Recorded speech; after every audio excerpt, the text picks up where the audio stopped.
단순한 생활 습관만 잘 챙기셔도 우리 반려견 노화 속도를 50% 이상 늦출 수가 있습니다. 이게 왜 중요하냐? 반려견이 노화가 시작되면 모든 질병의 리스크가 올라갑니다. 취조형 같은 구강 질환이 생기고요. 통계에 따르면 노령견 3마리 중 1마리가 심장이나 신장 질환으로 평생 치료를 받는다고 합니다. 자, 그러면 어떤 거를 관리해야 하느냐? 제가 항상 강조하는 건 요거 딱 하나입니다. 간식 영양제 사 먹일 돈으로 돈을 쓰세요.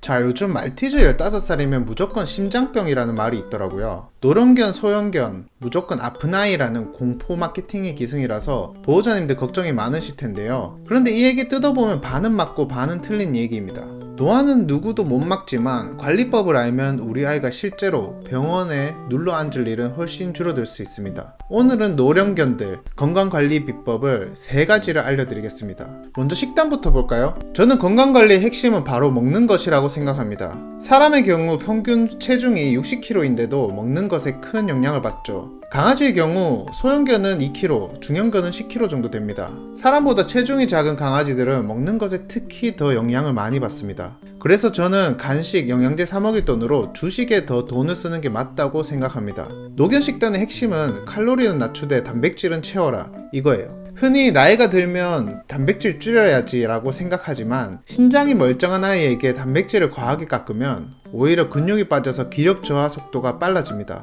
그래서 시니어 사료는 보통 단백질 25에서 30%, 지방은 10에서 15%, 2대1 선으로 맞춰줍니다. 여기에 똑똑한 보호자라면 식이섬유 3에서 7% 정도 들어간 제품을 골라서 변비까지 잡습니다. 하지만 신장이나 간, 심장이 안 좋은 아이들은 단백질 지방을 제한해서 먹이셔야 합니다.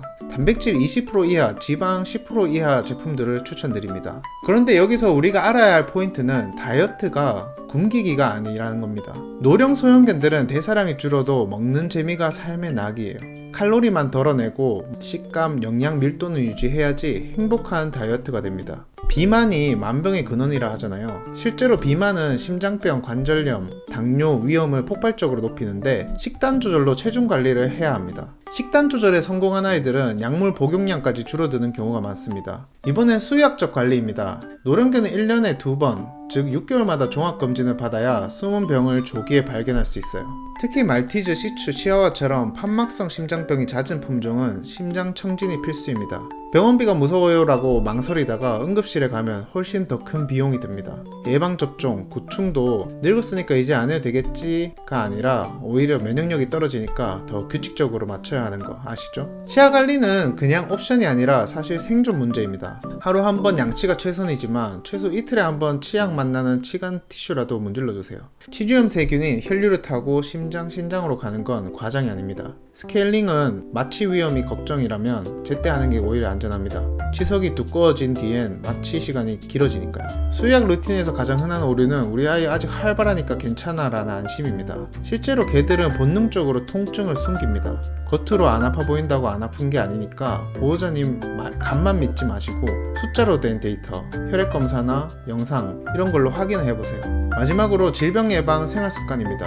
노령견, 특히 소형견들 3대 적은 비만, 운동 부족, 스트레스입니다. 비만은 이미 말씀드렸고 운동 부족은 관절염, 근육 손실을 일으키고 스트레스는 면역 저하, 피부, 소화기 질환으로 이어집니다. 해결책은 짧고 질 좋은 운동, 뇌 자극놀이, 안전한 환경, 예를 들어 하루에 2번씩 10분씩 평지 산책을 하거나 실내에 노즈워크 매트를 깔아서 간식 찾기 게임을 하거나 가구 배치를 고정해가지고 시력이 떨어져도 동선이 익숙하도록 유지해주는 거, 이것만 해도 삶의 질이 확 달라집니다.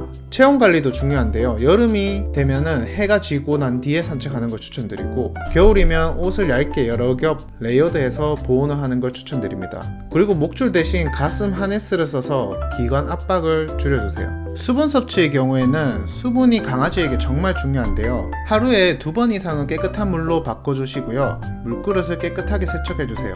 물그릇 위치를 3곳 이상으로 늘리면 자연스럽게 섭취량이 10에서 20% 증가할 거예요. 많은 분들이 우리 아이 산책 싫어해요 라고 집콕으로 방치하는 경우가 많습니다. 실제로는 산책을 싫어하는 개보다 보호자의 귀찮음을 읽고 포기한 개가 더 많습니다. 노령견인 경우에는 사회적 자극이 적어지면 인지기능 장애, 치매 위험이 커집니다.